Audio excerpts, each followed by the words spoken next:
If you enjoy this video, please like, share, and leave a comment. And consider subscribing so you don't miss a leap. Theorizing that one could explore the pop culture timeline while neurologically tethered to the present, Dr. Sam Austin embarked on an extraordinary journey. His project is called the GenXpedition. I am Cassie, Dr. Austin's temporal processor. I am connected to him by a neurological link that transcends time and space. It is a fusion of man and machine, making Dr. Austin the world's first bionic time leaper.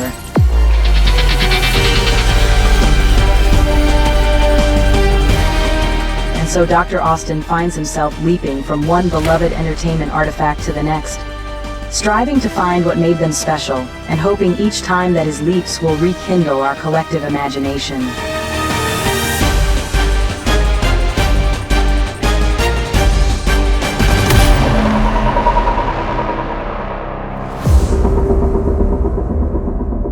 You don't have to worry about being sued or being ruined. If this turns out to be what I think it is, because there won't be anybody here. But I'm telling you, and I'm telling everybody at this table, that that's a shark. And I know what a shark looks like because I've seen one up close. And you better do something about this one, because I don't intend to go through that hell again.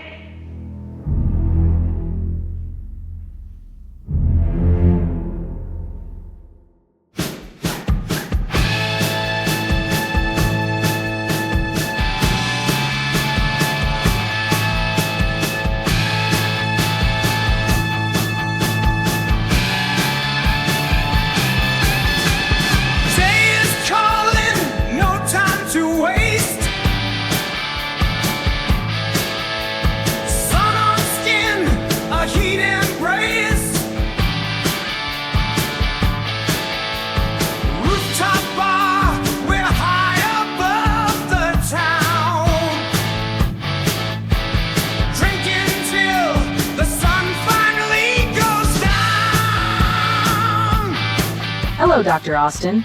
My calculations indicate that you have arrived on Amity Island, June 16th, 1978.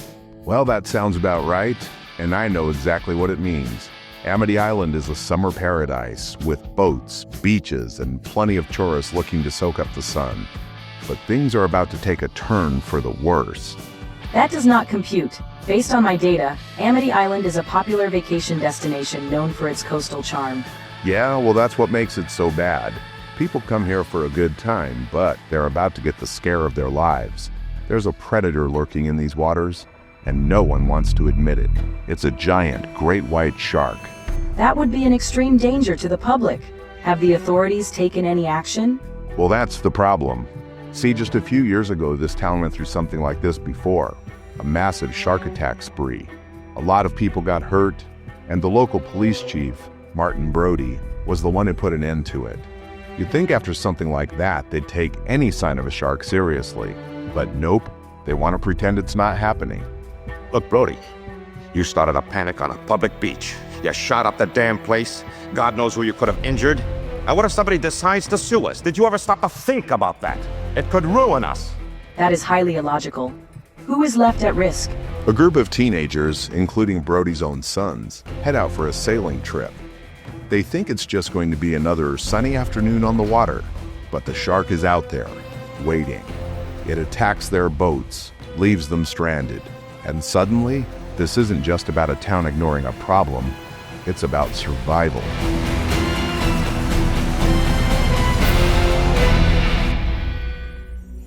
My scans indicate your strong emotional attachment to the film Jaws 2. This is puzzling, considering that the first film is widely regarded as a superior work of cinema. Can you clarify this anomaly? I get why that might seem strange. The original is an undisputed classic, but the sequel holds a special place for me because it was the first Jaws movie I ever saw. The sequel was released in 1978. That would mean you were 12 years old at the time. Right.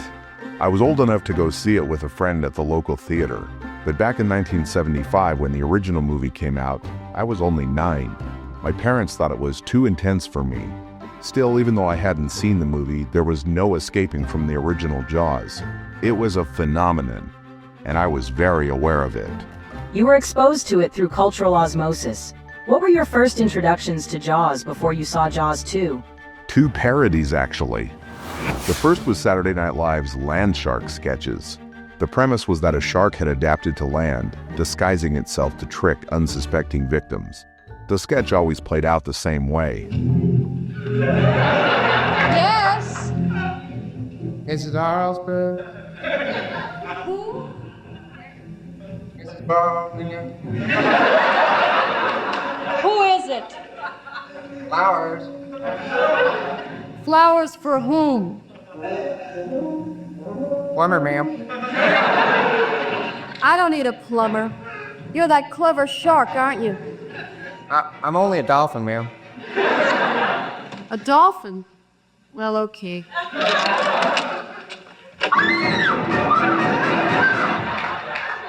The absurdity of it made it hilarious. It was a direct parody of Jaws, but became a joke all its own. Fascinating. And you mentioned a second parody? Yep. It was a novelty record called Mr. Jaws by Dickie Goodman. Released in 1975, Goodman played a reporter interviewing characters from Jaws, but all their responses were clips from hit songs of the time. Mr. Jaws, before you swim out to sea, have you anything else to say?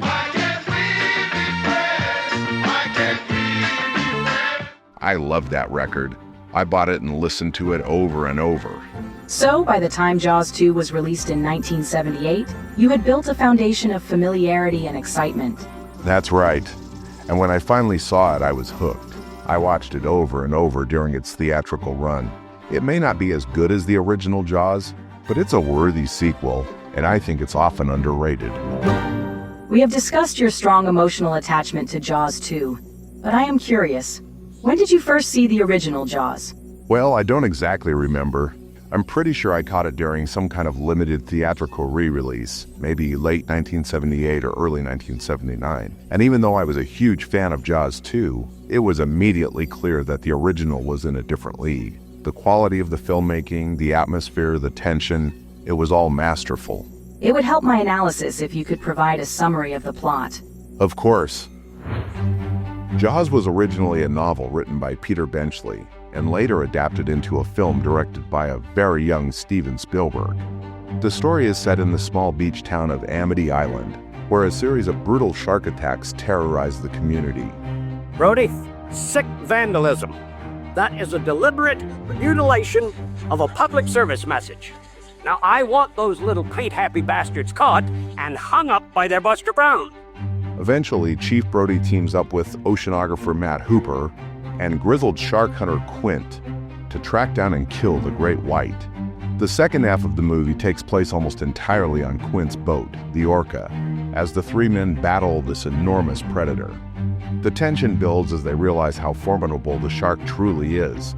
You're gonna need a bigger boat. One by one, things start going wrong. Quint's boat gets damaged, their resources run low, and the shark proves more cunning than they anticipated. You ever had a great white dude? No. The movie ultimately becomes a battle of survival, with the shark looking unstoppable. Your recollection suggests that, despite your attachment to Jaws 2, the original film left a lasting impression. That's true. It's an incredible film, no question about it. But Jaws 2 will always have that special place in my heart because it was my first exposure to the franchise. A logical conclusion. It would appear that the order in which one experiences a franchise often shapes their emotional connection to it. Exactly. Watching Jaws 2 first made it my personal gateway into the Jaws universe. But when I finally saw Jaws, I understood why it was a masterpiece. We have covered the impact of Jaws, but I need more data about the making of the film. Well, I obviously wasn't there, but I'll tell you what my understanding is of the production. Jaws was apparently a production nightmare that somehow turned into cinematic history. As I said before, it all started with Peter Benchley's novel, which Universal quickly acquired the rights to. Steven Spielberg, fresh off the Sugarland Express, was ultimately tapped to direct, but he was a relatively inexperienced newcomer, which made the studio nervous. My memory banks indicate that the mechanical shark was a major problem. Well, that's an understatement. They built 3 versions of the shark. The main one was nicknamed Bruce, after Spielberg's lawyer. But once they were in the water, they malfunctioned constantly. Salt water wreaked havoc on the hydraulics. This forced Spielberg to rethink the approach, and he leaned into the Hitchcockian technique of suggestion over direct visual horror. That's why we see so much from the shark's point of view instead of the shark itself. That's also where John Williams' famous theme came in. Without the shark visible, the music had to do the work of instilling fear.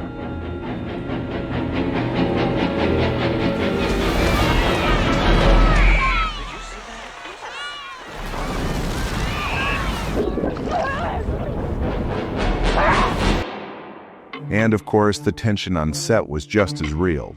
Robert Shaw, who played Quint, was notoriously difficult. He and Richard Dreyfuss clashed constantly. Shaw would drink heavily and insult Dreyfuss between takes. What can you tell me about the Jaws log? It was a book written by Carl Gottlieb, who not only played a small role in the film, but was also a script doctor. The Jaws log is one of the best insider accounts of making a movie under insane conditions. It details everything, from Spielberg's guerrilla-style directing to the town of Martha's Vineyard being transformed into Amity Island. What about Jaws 2? Was the behind-the-scenes drama there just as fascinating? Oh, for sure. Jaws 2 had a rocky production from the start.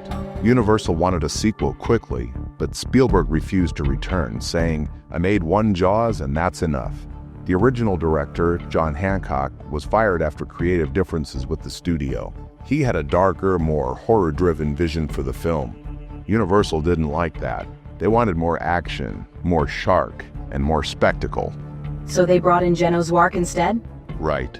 Zwark was more willing to follow the studio's direction, and he amped up the suspense in a different way. The tagline, "Just when you thought it was safe to go back in the water," became legendary. But the shark itself was even harder to manage this time. They built a new Bruce, but it still had mechanical issues, and filming in the open water was just as grueling. Was Roy Scheider happy about coming back to play Chief Brody again? Apparently not at all. He was contractually obligated due to a deal with Universal, but he resented it. There are reports that he frequently clashed with Zwark and even got into a physical altercation with a producer. Despite that, his performance as Chief Brody is solid. Jaws 2 doesn't have Spielberg's magic touch, but it's got suspense, action, and some fantastic shark moments. And for a film that went through so much turmoil, it still managed to deliver some truly memorable moments. Do you believe that the cast and characters played a significant role in the success of these films? Absolutely. While the direction, music, and tension of both films were crucial, the strength of the characters and the outstanding performances of the cast undoubtedly contributed to their lasting impact. Without compelling characters to root for, a film like Jaws 2 wouldn't have been able to hold an audience's attention the way it did, especially in the shadow of the first movie's monumental success. Starting with Jaws 2, which characters do you think had the biggest impact? Well, Jaws 2 brought back some of the most essential characters from the first film, grounding it in continuity. Chief Martin Brody, played again by the legendary Roy Scheider, remained the heart and soul of the story. His paranoia, his instincts, and his gradual descent into desperation when no one believes him made him a compelling protagonist once again. I never been fired before. You know that? You don't. Nobody ever told me I couldn't hack it. Lorraine Gary returned as Ellen Brody, providing an emotional anchor to Martin's struggle. And of course, Murray Hamilton as Mayor Vaughn, ever the politician, continued to prioritize the town's economy over Brody's growing fears. So that means we're not going to do anything, huh? Martin, don't press it this time. Beyond the returning cast, Jaws 2 introduced a group of teenage characters that added a fresh dynamic, as they became the primary victims of the shark's terror.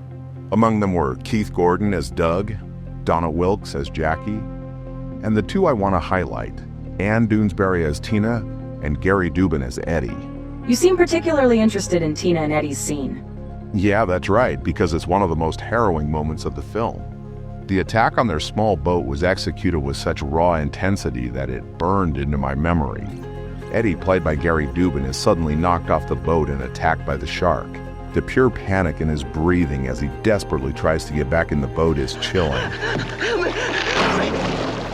Then there's Ann Doonesbury's performance as Tina. She doesn't just scream, she collapses into sheer, paralyzing trauma. The moment she curls up in the bow of the boat, shivering and unable to speak, sells the terror of the situation in a way that's rarely seen in these types of films. No. You're all right. You're all right. All right. Helen. That kind of reaction is often more unsettling than the attack itself. Exactly. That scene perfectly captures the helplessness and psychological damage that would come from such an encounter. In fact, that very moment was immortalized in one of Jaws 2's posters. It's not the most well-known one. Most people think of the image of the shark lunging behind a water skier. But my personal favorite is the one depicting Tina trying to help Eddie back in the boat as the shark swims up beneath him. That one showcases the film's horror perfectly. That is a strong moment. Would you say this scene alone elevates Jaws 2 above its typical reputation as just a sequel? Well, it certainly adds to its merits. While Jaws 2 doesn't match the brilliance of its predecessor, moments like this prove that it's more than just a by-the-numbers follow-up. The actors gave their all, and scenes like Tina and Eddie's attack are prime examples of how a well-executed performance can elevate a film beyond its genre constraints. That information affirmatively computes. Now, let us discuss the characters and cast from the original Jaws. Now we're talking about something truly special. Jaws is more than just a great thriller. It's a masterpiece of character development. That's where it truly surpasses Jaws 2. In the sequel, the teenagers are more or less there to serve as shark bait. Sure, some of them get a little depth, but none of them have the arcs as strong as the three central characters in Jaws. That's what sets the original apart. It's a character-driven story at its core. We will start with Chief Martin Brody, played by Roy Scheider. He is the protagonist of Jaws and returns in Jaws 2. How does his character development set the film apart? Brody's fantastic because he's an everyman. He's not a marine biologist, not a shark hunter. He's just a regular guy trying to protect his town, and he's terrified of the water. That's key. Martin hates boats. Martin hates water. Martin sits in his car when we go on the ferry to the mainland. I guess it's a childhood thing. There's a clinical name for it, isn't there? Drowning. He starts the film with a deep-seated fear of the ocean, which is a problem considering he's the police chief of an island town. But what's brilliant is how his personal fear becomes part of the greater conflict. The shark forces him into a position where he either overcomes it or dies. It's not just about killing a monster, it's about conquering his own demons. By the end, when he's balancing on that sinking mast and takes that final shot, it's not just about killing the shark. It's about Brody proving to himself that he's stronger than his fear. His arc is clearly well structured. What about Matt Hooper, played by Richard Dreyfuss? Hooper's the intellectual of the trio. He's a marine biologist, a man of science. He believes in data, analysis, and technology. His approach to the shark problem is logical, almost clinical. But here's the thing, the shark doesn't care about science. It's nature at its most primal and deadly. Hooper thinks he can control the situation with knowledge, but he learns the hard way that nature doesn't follow the rules. His fancy shark cage? Crushed. His scientific approach? Useless. In the end, he survives, but only because he hides. He doesn't get a heroic moment like Brody does, and that's key. He starts the film confident in his knowledge, but he leaves humbled. Richard Dreyfuss nails that energy. He's cocky, funny, a little arrogant, but also immensely likable, and ends up a changed man by the end of the film. That leaves Quint, played by Robert Shaw. His character is often regarded as one of the most complex in the film. Quint is fascinating. He's a man shaped by trauma. He survived the sinking of the USS Indianapolis in World War II, a real-life naval disaster where hundreds of men were eaten by sharks while waiting for rescue. That event defined him. It's why he hunts sharks with such personal hatred. He's tough, grizzled, and has an old-school, no-nonsense attitude. But deep down, he's a broken man. That's why his arc is tragic. He lets his personal vendetta cloud his judgment. He destroys the radio. He pushes the boat too hard. He refuses to back down, and it gets him killed. His death is brutal and it feels inevitable, like he was always destined to go out that way. Robert Shaw is just phenomenal in the role, and his USS Indianapolis monologue, one of the greatest scenes in film history. So, 1,100 men went in the war. 316 men come out. The Sharks took the rest June the 29th, 1945. Anyway, we delivered the bomb. That speech alone cements Jaws as more than just a monster movie. So, to summarize, the original Jaws surpasses its sequel in part because of its character development. The teenagers in Jaws 2 serve primarily as victims for the shark, while in Jaws, each main character has an arc that ties into the central conflict. Exactly. In Jaws 2, you don't really care about the characters beyond a surface level. Sure, you don't want to see them get eaten, but they lack the depth that Brody, Hooper, and Quint have. In Jaws, the shark isn't just a predator, it's a force that presses each of them to face their fears, their beliefs, and their past traumas. That's why it's a superior film. It's not just about a giant fish, it's about people, their struggles, and how they confront them.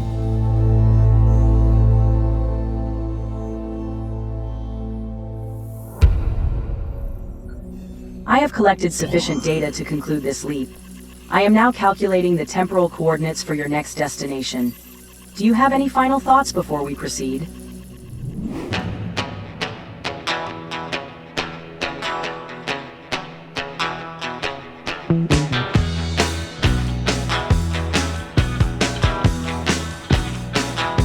Looking back at Jaws and Jaws 2 reminds me how they really feel like companion stories. They're both about Chief Brody facing the terror in the water, the fear on land, and how those experiences shape him as a protector.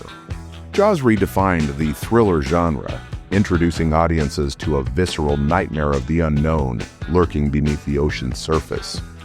Its unprecedented success not only pioneered the concept of the summer blockbuster, but also cemented Steven Spielberg's status as a master storyteller. The sequel, while not as groundbreaking, continued to explore the themes of fear and resilience, and honestly, my lifelong obsession with sharks. But there's a sad side too. People got so caught up in the fantasy of facing their own great white, they began hunting these incredible creatures, driven by misguided fear and the desire to conquer the monsters. This phenomenon contributed to a drastic decline in shark populations and disrupting marine ecosystems. It's a stark reminder of how media representations can influence public perception and behavior, often with unintended consequences. Thankfully, something good came out of it. A decade from now, the creation of Shark Week in 1988 will capture all the excitement of the movies, but with a scientific twist. That will really help turn things around. People will understand sharks better, and their populations will begin to rebound. On a personal note, rediscovering Jaws and Jaws 2 during this leap reminded me why I fell in love with those movies in the first place. It's a testament to the enduring power of cinema to shape our curiosity and understanding. It's more than just nostalgia. It's like coming face to face again with the magic and the menace that changed how I see the ocean forever.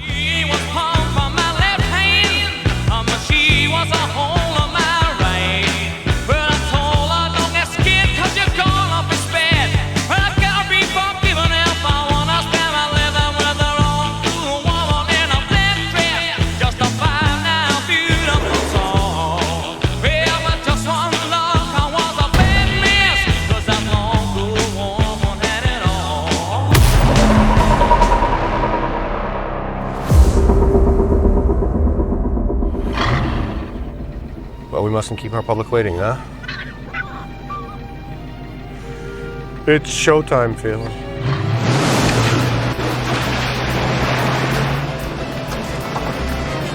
Right on me, Larry, in 3, 2, 1.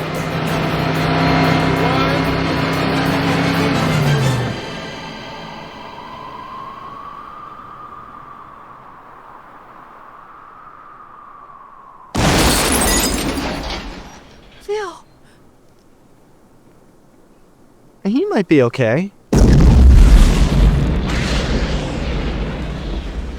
Well, no, probably not now.